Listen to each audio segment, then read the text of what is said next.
If you want to start reading and collecting classics but you don't know your Penguin from your Wordsworth, then this video is for you. I will be explaining what the differences are between several publishing houses as well as which collections suit your needs the best. Now, if you want to know more about those, you can find them linked in the description box for your own convenience. If you are talking classics on a budget, I'm talking about easy available, cheap to get, easy to read, and nothing more. They might not always look the part, but then again, what did you expect for this kind of money? And first, let's talk about the Penguin Black Classics. Now, the Penguin Black Classics have been and still are a staple when it comes to classic editions. They are relatively cheap, they do look quite well on your shelves, and they are a joy to read. They also come with introductions, with some background information, which is very useful if you want to get a better understanding of the book and the author you're reading. I will say these have changed throughout the years, so do look out for that if you're starting to collect those, because there are different versions. These are the newer ones with the white band on the front and spine. These bands used to be orange, so do look out for those differences if you want to start a collection of these. Another huge difference is that nowadays you get a very crisp, clean white paper with black font. This used to be the more yellowy paper with the black font. I prefer these, but again, look out for those differences. Now, if we're talking about paper quality, this has always been, and in my opinion still is, a problem with Penguin books today. Their paper is very, very thin. Now, personally, I do not annotate my books, so it's not really a problem for me. But if you start annotating these, do know that highlight markers, pens, they will bleed through to the other side of the pages. Now, the Penguin Blacks are subject to some wear and tear. I don't know if you can see these little nicks on the covers here. The spines will crack. This one is quite alright because it is a thin book, but once you get into much larger books and you read them a lot, the spines will start cracking. These are moderately priced. I mean, there are cheaper editions, but they often do not come with the introductions and the background information. So if that's something you're looking for, then the Penguin Blacks are for you. Now, in the same series, but much smaller and cheaper, are of course the Little Penguin Blacks. These are often shorter books, classical novellas that are made in this little tiny version, and I love them. I personally love them. They are very cheap. You can carry them in your purse, in an inside pocket. Again, same wear and tear issues as with the classic Penguin Blacks, but spines do not tend to crack because those are really small books. They do not always come with introductions and background information. It depends on the book, and there are some versions that just do an excerpt from a book or a novel, which I totally hate. So do look out for complete versions and don't go for those little excerpts, because who wants to read 3 chapters of a book, right? But again, Penguin Blacks compared to a classic black, absolutely love them. Then also from Penguin we have the Modern Classic series, which is very comparable to the classical blacks, but they have this special, very recognizable teal color. Covers are a little different. They still have the little penguin on the spine, of course. Again, just like the blacks, they tend to come with introductions, afterwards, extra reading material. So these are very interesting if you really want to understand and comprehend what author and book you're reading about. Cover design is a bit more crisp than the Penguin Blacks. You either hate it or love it. Some books in this series I really love, others, like this one, meh. Because they don't have the typical black cover, the wear and tear is much less visible on these ones, as well as the cracking of the spine. Same problem with the paper quality. If you start to annotate these ones, they will bleed through. And then last but not least, in the Penguin series, we have these very, very floppy Penguin English Library editions. Now, I do kind of love these because they are much more colorful than both the blacks and the Modern Classics. They have these very interesting, very colorful, very playful cover designs, but they do not always come with extra information. So again, depending on what you're looking for in a book, if you want something that looks a bit more pretty on your shelves, then by all means, these are a very affordable series that looks quite well. But if you're looking for more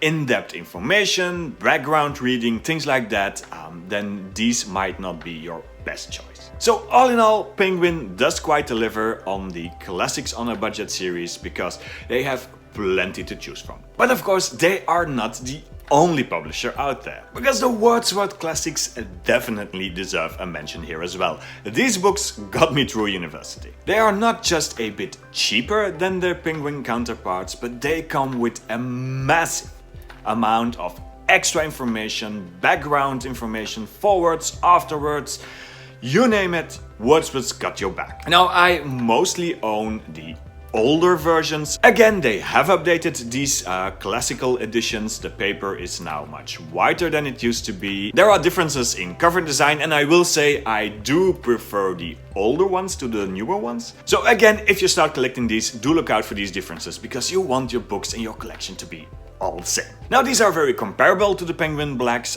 Again, you get the same wear and tear throughout the ages, like on the spine here.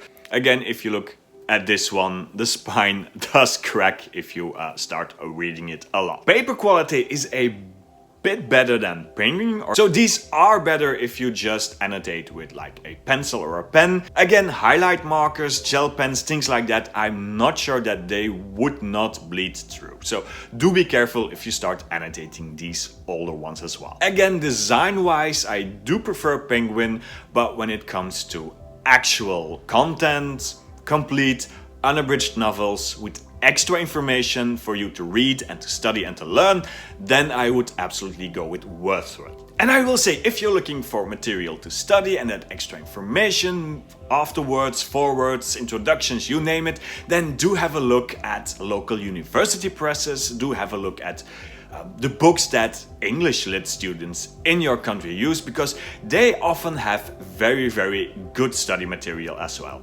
I myself still use my old complete works of Shakespeare of the Oxford University Press, and honestly, you would not say that this book is over 20 years old. Yes, there is some discoloration from the sun and the light from just being on my shelves, but apart from that, the wear and tear on this one is often less than on any of my Wordsworth or Penguins, despite it being a massive chunk of a book. Even the spine isn't really cracked, and I can say I spent many hours with this one. So do have a look for those university presses, Oxford, Cambridge, or whatever press that your university cities might offer, because they are often a very good quality, low price alternative to anything out there. So all in all, for Classics on a Budget, if you want to go for a more of a design route, then by all means go browse Penguin and whatever they offer. If you want to have more like that extra information, if you want to have more study material, do look at Wordsworth, do look at Oxford University Press or whatever university press you might have on hand in your country. Now, as a final note for this segment, I would advise to go out and thrift some books. Thrift stores often have many of these Penguins, Wordsworth and other classic editions on offer. And sometimes you can even find editions that are much older and very interesting. These are, for example, some very early edition Dickens novels that I found. I paid, I think back in the day, something about 10 euros for the two of them, and they are an absolute find. Now, I'm not going to walk you through all of the things you have to look for when you're thrifting these older editions, or how you can recognize these kind of finds. Now, if you find that interesting and you would like to know more about it, do let me know down below in the comments so I can make a future video for this topic. But for now, we're moving on. And then we come to our mid-range section. And I will say this might sound a bit of a boring section, but there are some stunning and high quality series in this one. And first of all, let's start off with the Macmillan Classic series. Now, I am absolutely sure I have some of those on my shelves, but I simply couldn't find them for this video. Now, the Classic series is very easily recognizable by this like teal band again on the cover. They have this cloth-bound feel to them, but they're not really cloth-bound. All in all, they are very beautiful, but also very sturdy and very high quality books. Depending on your edition, they sometimes come with gold foiling on the edges, and they are very nice and very agreeable, tactile to read. Very white, crisp paper, and it has a very good feel to it. A very high quality paper that might not just bleed through as much when you're annotating. Now, the problem I personally have with Macmillan, they are not easily available where I live. Now, in this series I would also love to talk about vintage classics, because the vintage classics are some of my most beloved editions here on my shelves. You will find differences in how they look, and this is because vintage was of course one of the many smaller publishing houses that was acquired by Penguin throughout the ages. But vintage is still a name I look out for. Absolutely love the cover design, love the feel of it. It has this almost like rougher exterior to them. They are very floppy and agreeable to read, and it even gets better. I mean, these are without a doubt some of my favorite cover designs of all times. The whole Virginia Woolf series is done in these very almost like impressionist painting like style, and I absolutely love them.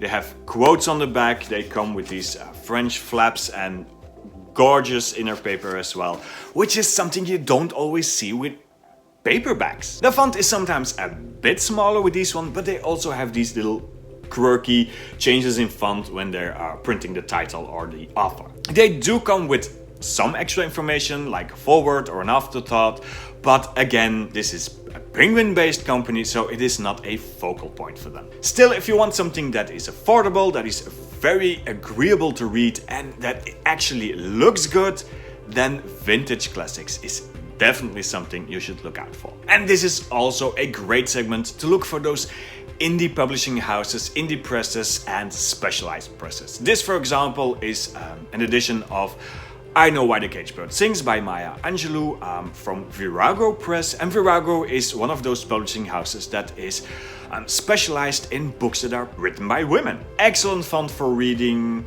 again, quite floppy, looks the part.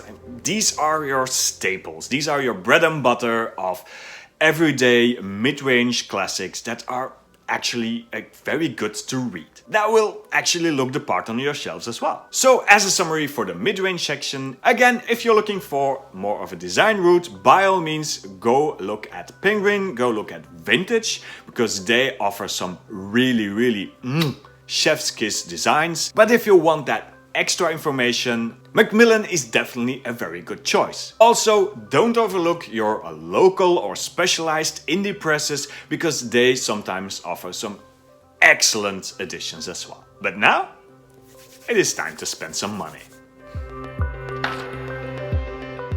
If we are talking collector editions, we of course have to talk about the Penguin Clothbound series. Now, I love these, I do collect these, I have quite a lot of them, and nowadays they also come in a more smaller format, just like you have the blacks and the small blacks. Well, you now have the smaller Clothbounds. And as far as special editions go, they are still quite affordable.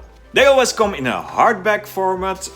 They are completely cloth-bound with these like modern designs. They always take one element that is key to the story or to the book, and they repeat that all over the cover. They also have this like little page marking ribbon, and all in all they are very agreeable to read. The paper on these is of a much higher quality. They don't tend to bleed through as much as the Penguin Blacks, but still, as always, be careful. Now, although I do love these and I do collect these myself, they do come with some issues that we need to talk about. And the main issue with these are the covers. The covers are very susceptible to wear and tear. Now, the first problem with these are the price stickers. If they stick a price sticker directly on there, you do see it does leave a mark.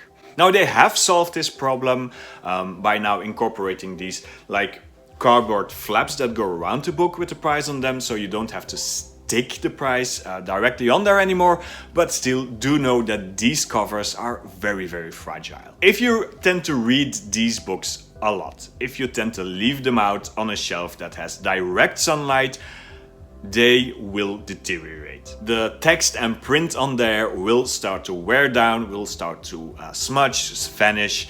Yeah, this is a known problem with the Penguin Classic Clothbounds, so do be aware of that. Now, for me personally, I don't mind as much because these are shelf candy for me.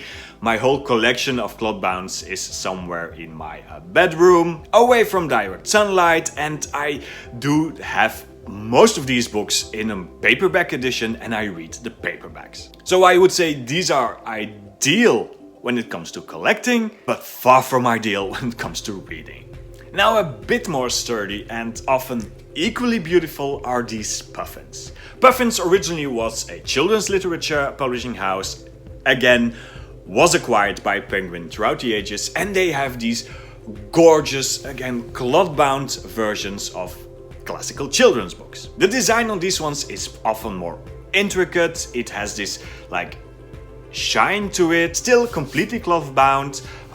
It does come with the little string, and it also often has these like gorgeous inner papers. The font is rather big, it is illustrated because after all these are children's books. Now I do find these a bit more sturdier than the Penguin Clothbounds, but they still are susceptible to a little wear and tear if you use them a lot. Now, as far as collecting these goes, the designs vary depending on the book. You might absolutely love them, and some are a bit less to your taste. Now still, if you love classical children's books, by all means do check out these Puffins because they are absolutely gorgeous books to collect. Then we have the Wordsworth collection editions, and this is where I find Wordsworth is lacking. The design, again, is not their strongest point. I guess these are pretty books, but there are more beautiful books out there to collect. And for some reason, where Wordsworth shined in the previous segments, when it came to extra information, forward,